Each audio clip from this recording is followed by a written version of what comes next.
آج ہمارا ٹاپک ہے اس میں مشتق۔ بعض لوگ اسے مشتق بولتے ہیں اور بعض مشتق، جبکہ اس کا صحیح تلفظ ہے مشتق۔ مشتق کے معنی ہے نکلا ہوا۔ اسی معنی کو مد نظر رکھتے ہوئے اس میں مشتق کی آسان تعریف یہ ہے کہ مصدر سے نکلنے والا یا بننے والا ہر اسم اس میں مشتق ہوتا ہے۔ اس کا آسان لفظوں میں یہ مطلب ہے کہ چونکہ یہ مصدر سے بنتا ہے، اس لیے بناوٹ کے لحاظ سے ہر وہ اسم جو مصدر سے بنا ہو اس میں مشتق ہے۔ جیسے مصدر لکھنا سے لکھائی، لکھنے والا یا لکھاری یا لکھا ہوا، یہ سب الفاظ مصدر سے نکلے ہیں یا بنے ہیں تو یہ اس میں مشتق ہیں۔ اب کنفیوژن یہ ہے کہ اگر لکھائی، لکھنے والا اور لکھا ہوا اس میں مشتق ہے تو پھر میں نے حاصل مصدر کی ویڈیو میں بتایا تھا کہ لکھائی حاصل مصدر ہے۔ اس میں فاعل کی ویڈیو میں بتایا تھا کہ لکھنے والا یا لکھاری اس میں فاعل ہے۔ اس میں مفعول کی ویڈیو میں بتایا تھا کہ لکھا ہوا اس میں مفعول ہے۔ تو یہ اس میں مشتق کیسے ہو گیا؟ تو اس کا جواب بہت آسان ہے۔ میں نے ابھی کیا بتایا کہ بناوٹ کے لحاظ سے مصدر سے نکلا ہوا ہر اسم اس میں مشتق ہے۔ چونکہ یہ الفاظ مصدر لکھنا سے نکلے ہیں تو اس تعریف کی روح سے یہ اس میں مشتق ہے، اور اس کو دنیا کی کوئی بھی طاقت اس میں مشتق کہنے سے نہیں روک سکتی۔ اب سوال یہ پیدا ہوتا ہے کہ پھر حاصل مصدر اس میں مفعول اور اس میں فاعل کیسے ہو گئے؟ کیوں ہے؟ ان الفاظ لکھائی، لکھنے والا اور لکھا ہوا کو معنی، مطلب اور خصوصیت کی وجہ سے حاصل مصدر اس میں فاعل اور اس میں مفعول کا نام دیا گیا ہے۔ مثالوں سے وضاحت کرتا ہوں۔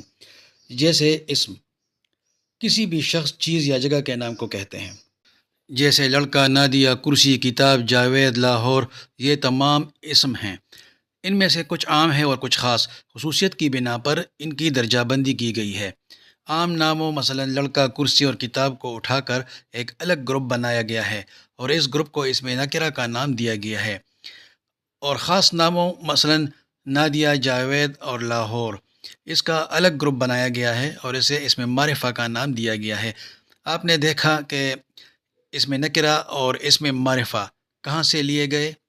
اسم کی لسٹ سے۔ تو اس کا مطلب یہ ہے کہ ان دونوں اقسام اس میں نکرہ اور معرفہ کا بنیادی ڈھانچہ اسم ہے۔ ٹھیک اسی طرح لکھائی، لکھنے والا، لکھا ہوا، لڑائی، قاتل، ٹوٹا ہوا، یہ تمام اس میں مشتق ہیں کیونکہ یہ مصدر سے بنے ہیں۔ مختلف خصوصیات کی بنا پر ان کی بھی درجہ بندی کی گئی ہے، الگ الگ گروپوں میں تقسیم کیا گیا ہے، جنہیں ہم اس میں مشتق کی اقسام کہتے ہیں۔ اسی اس میں مشتق میں سے وہ الفاظ جو کام کرنے والے شخص کو ظاہر کر رہے ہیں، مثلا لکھنے والا اور قاتل کو الگ گروپ میں رکھ دیا گیا ہے اور اسے اس میں فاعل کا نام دیا گیا ہے۔ جس پر کوئی کام ہوا ہو، ظاہر کرنے والے الفاظ جیسے لکھا ہوا، ٹوٹا ہوا کو اسی خصوصیت کی بنا پر اس میں مشتق سے اٹھا کر الگ گروپ میں رکھا گیا، جس کو اس میں مفعول کا نام دیا گیا۔ اسی طرح اسی اس میں مشتق سے کام کے اثر، کیفیت یا نتیجے کو ظاہر کرنے والے الفاظ کا الگ گروپ بنایا گیا، جسے اس میں حاصل مصدر کا نام دیا گیا۔ آپ نے دیکھا کہ یہ تمام گروپس کہاں سے بنائے گئے؟ اس میں مشتق سے۔ تو اس کا مطلب یہ ہے کہ یہ تینوں اقسام، اس میں فاعل، اس میں مفعول اور اس میں حاصل مصدر، دراصل اس میں مشتق ہیں۔ یہ اس میں مشتق کا ہی حصہ ہے کیونکہ ان تمام اقسام کا بنیادی ڈھانچہ اس میں مشتق ہے۔ روزمرہ کی زندگی سے ایک سادہ مثال سے وضاحت کرتا ہوں۔ دیوار کس چیز سے بنتی ہے؟ ریت، بجری، سیمنٹ اور اینٹ سے۔ فرض کریں یہ مٹیریل ریت، سیمنٹ، بجری اور اینٹ مصدر ہے اور اس سے بننے والی چیز دیوار اس میں مشتق ہے۔ اب اس دیوار کو ہم سرخ رنگ دیتے ہیں، تو اب اسی دیوار کو سرخ رنگ کی وجہ سے کیا نام دیں گے؟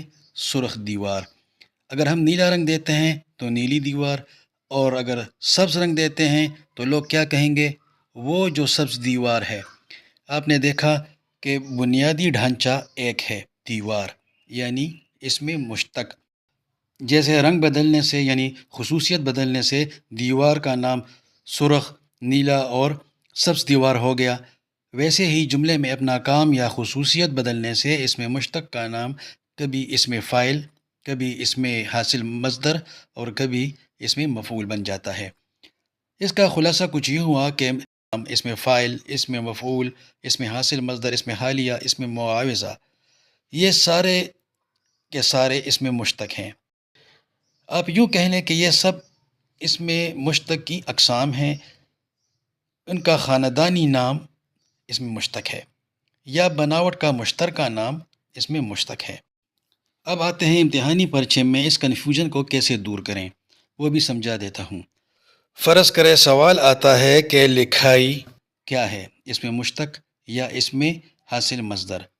تو بہت ہی آسان جواب ہے، جیسا کہ میں نے بار بار کہا کہ بناوٹ کے لحاظ سے ہر اسم اس میں مشتق ہے، تو اس تعریف کی روح سے بناوٹ کے لحاظ سے لکھائی اس میں مشتق ہے، کیونکہ یہ مصدر سے بنا ہے اور ایک عام نام ہے، جبکہ مطلب اور خصوصیت کے لحاظ سے یہی لفظ لکھائی حاصل مصدر ہے، کیونکہ یہ لکھنے کا نتیجہ ہے اور خاص نام ہے۔ اسی طرح لکھنے والا کیا ہے، وہی بات کہوں گا، بناوٹ کے لحاظ سے اس میں مشتق ہے کیونکہ یہ مصدر لکھنا سے بنا ہے، جبکہ خصوصیت کے لحاظ سے اس میں فاعل ہے کیونکہ یہ کام کرنے والے شخص کو ظاہر کرتا ہے۔ لکھائی کو اس میں مشتق اور حاصل مصدر کہنا ایسے ہی ہے جیسے کسی کو کہنا کہ وہ انسان بھی ہے اور ڈاکٹر بھی۔ انسان ہونا اس کی اصل اور بنیادی پہچان یعنی اس میں مشتق ہے، اور ڈاکٹر ہونا اس کا خاص کام یعنی خصوصیت حاصل مصدر ہے۔ مختصر یہ کہ جب بھی آپ کو فرق کرنا ہو تو بس یہ دیکھیں، اگر وہ اسم مصدر سے نکلا ہے تو اس میں مشتق ہے، اگر وہ کوئی کیفیت یا نتیجہ بتا رہا ہے تو وہ اس میں مشتق کی ایک قسم حاصل مصدر ہے۔ اگر ویڈیو اچھی اور کارآمد لگے تو میرا یوٹیوب چینل رہنما اردو گرامر سبسکرائب کریں اور ایک بار ضرور وزٹ کریں۔ شکریہ۔